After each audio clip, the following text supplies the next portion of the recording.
posé pour fixer un peu l'opinion tant nationale qu'internationale. Je pense que si les gens étaient sincères, on ne pouvait même pas poser cette question. La question que vous posez, c'est quand nous sommes dans un contexte purement normal, un contexte purement constitutionnel, c'est-à-dire quoi? La Constitution, ou soit le Premier ministre, d'après l'article 74 de notre Constitution, le Premier ministre est issu au sein de la majorité parlementaire. Et si je peux suivre la même logique et vous retourner la question, par quel mécanisme le Rassemblement a eu la primature? Je pense que vous n'aurez pas une réponse réelle à me donner ou bien une réponse correcte. Il y a un compromis politique.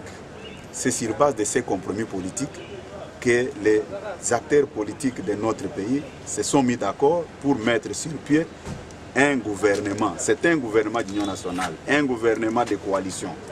Rappelez-vous, en 2003, du temps de Sun City, on ne voulait même pas parler de la majorité, du pouvoir et de l'opposition. C'est la même chose aujourd'hui. Puisque le gouvernement qui sera mis en place, le gouvernement ici des accords de la CENCO du 31 décembre, c'est un gouvernement obtenu sur base d'un consensus dégagé entre le pouvoir et l'opposition.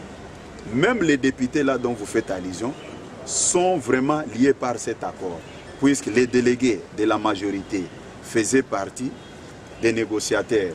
C'est la raison pour laquelle vous avez vu, avant que les négociations commencent, on avait des blocs.